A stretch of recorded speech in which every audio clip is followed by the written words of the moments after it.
നമസ്കാരം. ഇംഗ്ലണ്ടിനെ അടിച്ചു കുറിച്ച് 5 കളികളുള്ള T20 പരമ്പരയിൽ ഇന്ത്യ 1-0 മുന്നിട്ട് നിൽക്കുന്നു. Very good.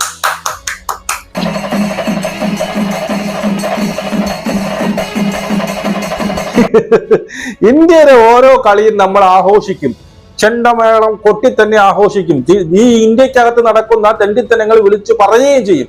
സഞ്ജു സാംസനെയൊക്കെ നമ്മുടെ ചാമ്പ്യൻസ് ട്രോഫിയിൽ എടുക്കാത്തതിന്റെ നീരസവും ആ വെറുപ്പും കാര്യങ്ങളും ദേഷ്യമൊക്കെ ഉണ്ട്. അതൊക്കെ നമ്മൾ പറയും. പക്ഷെ ഇന്ത്യയുടെ ടീം എന്ന് പറയുമ്പോൾ ഇന്ത്യ ജയിക്കണം എന്ന് തന്നെയാണ്. ആരൊക്കെ ടീമിലുണ്ടോ എന്ന് എനിക്ക് മാറ്ററേ അല്ല. ഇന്ത്യ ജയിക്കണം, അത് നമ്മുടെ ഒരു രാജ്യസ്നേഹമാണ്. മനസ്സിലായില്ലേ? ഇന്ത്യ ജയിച്ചിരിക്കണം എന്നുള്ളതാണ്. സത്യം പറഞ്ഞാൽ ഇന്ന് ഇംഗ്ലണ്ടിനെ ഓട്ടിച്ചിട്ടടിച്ചെന്ന് പറഞ്ഞാൽ അടിച്ച് തൂറിച്ചെന്ന് തന്നെ നമുക്ക് നമ്മുടെ സാധാ ഭാഷയിൽ പറഞ്ഞാൽ അടിച്ച് തൂറിച്ചു. ഒരു മേഖലയിലും ഒന്ന് പൊങ്ങാനും കൂടി തല ഇങ്ങനെ പൊങ്ങി നോക്കാനും കൂടി ഒരു ആവതില്ലാത്ത രീതിയിലാക്കി കളഞ്ഞു. അഭിഷേക് ശർമ്മയുടെ അടി, എന്റെ അമ്മയെ എന്നെ ആടി. അഭിഷേക് ശർമ്മയ്ക്ക് അവർ കൊടുത്ത ഇന്ത്യനിലെ ക്യാമ്പ് കൊടുത്ത ബാക്കപ്പ് ഭയങ്കരമായിരുന്നു കേട്ടോ. അതായത് എന്താണ്, ഇത്രയും ബാക്കപ്പ് കൊടുത്തു അവൻ ഇത്രയും കളി കൊണ്ട് ഫോം ഔട്ട് ആയിരുന്നു. എന്നിട്ടും അവനെ വിശ്വസിച്ചു. നീ പോടാ, നീ പോയി അടിക്കടാന്ന് പറഞ്ഞു. അത് ഗംഭീർ ആയാലും ഈ പറയുന്ന സൂര്യകുമാർ യാദവ് ആയാലും ഫുൾ അവന് സപ്പോർട്ട് കൊടുത്തു. അതിന്റെ ഫലമാണ് ഇന്ന് കണ്ടത്. മനസ്സിലായോ? 34 ബോളിൽ നിന്ന് 79 റൺസാണ്. ആ കൂടെ അടിക്കാനുള്ള 132 റൺസ്. അതില് ഏതാണ്ട് 80 റൺസ് അവൻ അടിച്ചു. പിന്നെ എത്രയുടെ അടിക്കാതിരിക്കുന്നത്? 8 6ഉം 5 4ഉം അടിച്ചു കൂട്ടിയത്. പടയന ആദ്യം പറഞ്ഞ 2ാമത്തെ ഓവർ 3ാമത്തെ ഓവറിലാണ് അവൻ ആദ്യത്തെ പിന്നീട് ബോൾ ഫേസ് ചെയ്യാൻ കിട്ടിയത് തന്നെ 3ാമത്തെ ഓവറിലാണ്. മനസ്സിലായോ? അപ്പോ അങ്ങനെ സത്യം പറഞ്ഞു കഴിഞ്ഞാല് ഇന്ത്യ ഇന്ന് അക്ഷരാർത്ഥത്തിൽ ഇംഗ്ലണ്ടിനെ അടിച്ച് തൂറിച്ച് റൊട്ടിയാക്കി നാണം കെടുത്തിയാണ് വിട്ടിട്ടുള്ളത്. മറ്റൊന്നുമല്ല. തുടക്കം സഞ്ജു സാംസണും ആദ്യം അവരുടെ ബാറ്റിംഗ് പറയാം. ഇംഗ്ലണ്ട് 132 എന്ത് ചെയ്തു? ഓൾ ഔട്ടായി. അതിലാകെ കൂടി കളിച്ചത് അവരുടെ ക്യാപ്റ്റനായ ബട്ട്ലർ മാത്രമാണ് കളിച്ചത്. 44 ബോളിൽ 66 റൺസ് എടുത്ത് 8 ഫോറുകളും 2 6ഉം അടിച്ചുകൊണ്ട് ബട്ട്ലർ അവരുടെ നെടുന്തൂണായി. അതുകൊണ്ട് മാത്രമാണ് 132 റൺസ് എന്ന് പറയുന്ന സ്കോറിലേക്ക് അവരെത്തിയത്. ബാക്കി ആരും, എനിക്ക് തോന്നുന്നു ഹാരിസ് ബുക്ക് മാത്രം ഈ ഒരു 17 റൺസ് അടിച്ചു. വേറെ ആരും 2 അക്കം കടന്നില്ല എന്നുള്ളതാണ് സത്യം. തുടക്കമേ തന്നെ ആരാണ് നമ്മുടെ വിക്കറ്റ്, നമ്മുടെ അർഷദീപ് സിംഗ് തുടക്കം തന്നെ വിക്കറ്റ് തള്ളിയിട്ടുകൊണ്ട് 17 റൺസ് വിട്ടുകൊടുത്തുകൊണ്ട് 2 വിക്കറ്റ് തള്ളിയിട്ടു. ഹാർദിക് പാണ്ഡ്യ കുറച്ച് അടിയൊക്കെ വാങ്ങിച്ചെങ്കിലും 2 വിക്കറ്റൊക്കെ കിട്ടി. മനസ്സിലായോ? പിന്നെ വരുൺ ചക്രവർത്തി പറയാതിരിക്കാൻ വയ്യ. വരുൺ ചക്രവർത്തി യഥാർത്ഥം പറഞ്ഞാൽ 2.0 എന്ന് തന്നെ പറയണം. വരുൺ ചക്രവർത്തി 2.0 തിരിച്ചു വന്നതിന് ശേഷം, അല്ലെ, പണ്ടൊക്കെ ഉണ്ടായതിനു ശേഷം തിരിച്ചു വന്നതിന് ശേഷം വരുൺ ചക്രവർത്തി എന്ന് പറഞ്ഞാൽ മറ്റ് വേറൊരു ലെവലിലേക്കാണ് എറിയുന്നത്. എല്ലാ കളികളിലും അവനെ റീഡ് ചെയ്യാൻ വലിയ ബുദ്ധിമുട്ടായി വരികയാണ്. 3 വിക്കറ്റ് തള്ളിയിട്ടു. 23 റൺസ് വിട്ടുകൊടുത്തുകൊണ്ട് 3 വിക്കറ്റ് തള്ളിയിട്ടു. അതിന്റെ ഇടയിൽ കൂടെ അക്ഷർ പട്ടേൽ നൈസായിട്ട് വന്ന് 2 വിക്കറ്റ് കൂടി തള്ളിയിട്ടു. അങ്ങനെ അവര് ഏതാണ്ട് 20 ലാസ്റ്റ് ഓവർ അപ്പൊ ഫുൾ ആൾക്കാരും, അല്ലെ, അവസാന ഓവറിൽ റൺഔട്ടും കൂടി ആയി. സഞ്ജു സാംസന്റെ വക റൺഔട്ടും കൂടിയായി. എന്ത് ചെയ്തു?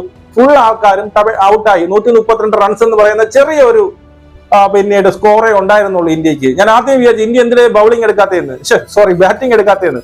ഒരു അടിയെങ്കിലും കാണാമായിരുന്നു. പക്ഷേ ഇപ്പോഴത്തെ ഇന്ത്യയുടെ ബാറ്റിംഗ് നമുക്കറിയാമല്ലോ. മിനിമം 10 റൺസ് ആയാലും ശരി തന്നെ, 200 റൺസ് ആയാലും ശരി തന്നെയാണ്. അടിയെന്ന് വെച്ചാൽ തുടക്കം മുതൽ അങ്ങ് അടിച്ചു തൂറിക്കുക എന്നുള്ളതാണ്. അതിന് ചുക്കാൻ പിടിച്ചതിന് തുടക്കം ഇട്ടത് മറ്റാരുമല്ല, സഞ്ജു സാംസൺ തന്നെയാണ്. അല്ലെ, കഴിഞ്ഞ 5 കളി കൊണ്ട് 3 സെഞ്ചുറികൾ അടിച്ചു കൂട്ടി സഞ്ജു സാംസന്റെ ഫോം ഇവിടെയും അതുപോലെ അവൻ നിലനിർത്തി എന്നുള്ളതാണ്. ഫസ്റ്റ് ഓവറിൽ 1 റൺസ് മാത്രമേ എടുത്തിട്ടുള്ളൂ എങ്കിലും സെക്കൻഡ് ഓവറിൽ എനിക്ക് തോന്നുന്നു 22 റൺസാണ് സഞ്ജു സാംസൺ അടിച്ചു കൂട്ടിയത് സെക്കൻഡ് ഓവറിൽ. മനസ്സിലായി? അതോടുകൂടി അവനെ എടുത്ത് മാറ്റി ചെയ്തു. പിന്നെ അവന് ബൗളിംഗേ കൊടുത്തിട്ടില്ല. നീ പോടാന്ന് പറഞ്ഞു. സഞ്ജു സാംസന്റെ മാരക ഫോം ആയിരുന്നു. സത്യം പറഞ്ഞാൽ ഇന്ന് അത് കിടിലം അടിയായിരുന്നു കേട്ടോ. അവൻ അടിച്ചത് കിടിലം അടിയായിരുന്നു. പക്ഷേ അൺഫോർച്ചുനേറ്റ്ലി എന്തെങ്കിലും മറ്റവന്റെ കയ്യിൽ, ഞാൻ 6 എന്നാണ് വിചാരിച്ചത്, അത്ര ടൈമിംഗ് പോരായിരുന്നു. അതുകൊണ്ട് തന്നെ മറ്റവന്റെ കയ്യിലെ സഞ്ജു സാംസൺ പുറത്തെ. പക്ഷേ എന്താണ് വേണ്ടിയിരുന്നത്? ഒരു T20 പിന്നെ ഓപ്പണർക്ക് ഏത് രീതിയിലുള്ള തുടക്കം ഇടണം, അതിന് ഉത്തമ ഉദാഹരണമായിട്ട് സഞ്ജു സാംസൺ തുടക്കം ഇട്ടിട്ടുണ്ട്. 26 റൺസ് അടിച്ചു. 20 ബോളിൽ നിന്ന് 4 ഫോറുകളും 1 6ഉം കിടിലമായിട്ട് കളിച്ചു. മനസ്സിലായോ? സഞ്ജു സാംസൺ ഓഫ് സൈഡിൽ ഇങ്ങനെ നിന്നുകൊണ്ട് ഡ്രൈവ് ചെയ്തു. കിടിലം ഷോട്ടായിരുന്നു കേട്ടോ.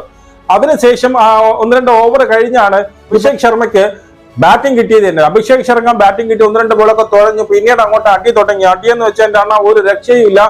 അടിയോടടി ഓട്ടിച്ചിട്ട് അടിക്കുന്നുണ്ട്. ഒരുത്തന്റെ ഓവറിൽ ഒരു ഡ്രോപ്പ് ചെയ്തു.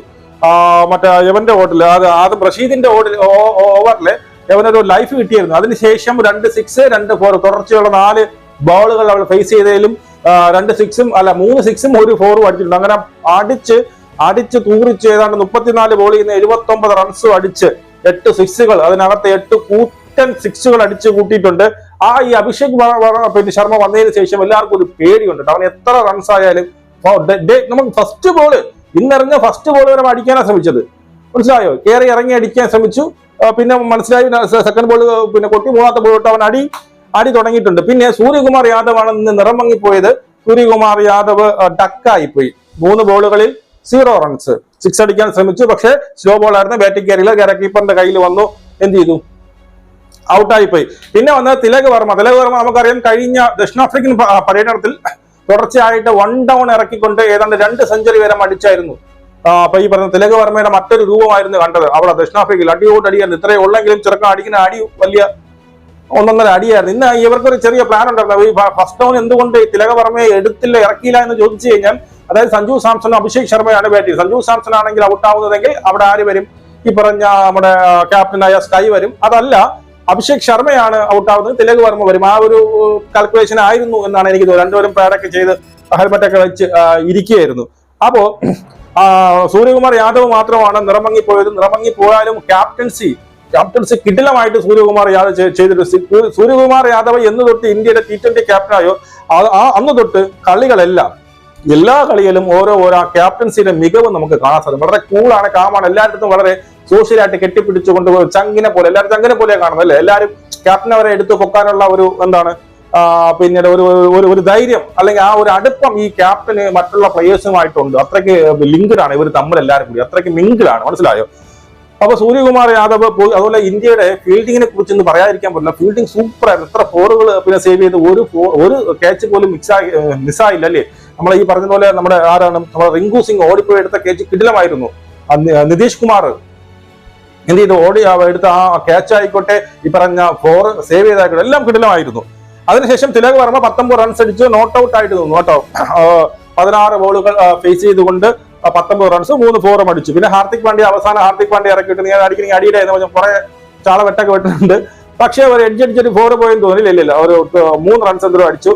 അവന് അവസാനം തിലക് വർമ്മയുടെ ബാറ്റിൽ നിന്ന് ഒരു എഡ്ജ് പോയാണ് എന്ത് ചെയ്തത്?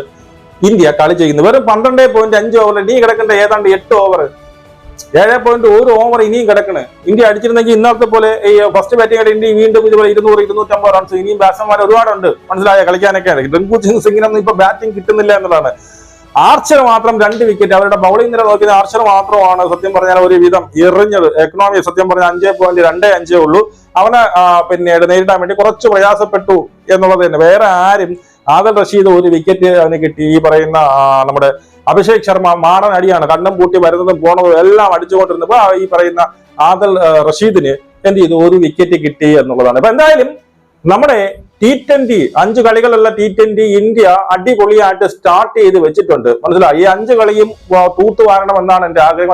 അതിനോടൊപ്പം സഞ്ജു സാംസൺ ഒരു 2 സെഞ്ചുറിയെങ്കിലും അടിച്ചു കാണണമെന്ന് എനിക്ക് ആഗ്രഹമുണ്ട്. സഞ്ജു സാംസന്റെ ആ ദക്ഷിണാഫ്രിക്കയിൽ നടന്ന ഫോം ഇപ്പോഴും അതേപടി നിലനിൽക്കുന്നുണ്ട് എന്നുള്ള അവന്റെ ബാറ്റിംഗ് ശൈലി കണ്ടപ്പോൾ, ബാറ്റിംഗ് ടച്ച് കണ്ടപ്പോൾ എനിക്ക് മനസ്സിലായി ആ ഫോം നഷ്ടപ്പെട്ടില്ല. അവൻ ഇപ്പോഴും ഫോമിൽ തന്നെയാണ്. ഉടൻ തന്നെ ഈ ടൂർണമെന്റിൽ തന്നെ 1-2 സെഞ്ചുറികൾ നമുക്ക് കാണാൻ സാധിക്കുമെന്ന് മാത്രമല്ല, സഞ്ജു സാംസനെ തഴഞ്ഞവരെ എന്താണ് നമ്മുടെ ചാമ്പ്യൻസ് ട്രോഫിയിലേക്ക് സഞ്ജു സാംസനെ തഴഞ്ഞവർക്ക് അവർക്ക് ചെകിടത്ത് കൊടുത്ത ഒരു അടിയും കൂടി ആവും എന്ന് ഞാൻ പറഞ്ഞുകൊണ്ട് നിങ്ങളുടെ അഭിപ്രായങ്ങൾ കമന്റ് അറിയപ്പെടുന്നത് നമുക്ക് എടുക്കണം. ജയ് ഹിന്ദ്.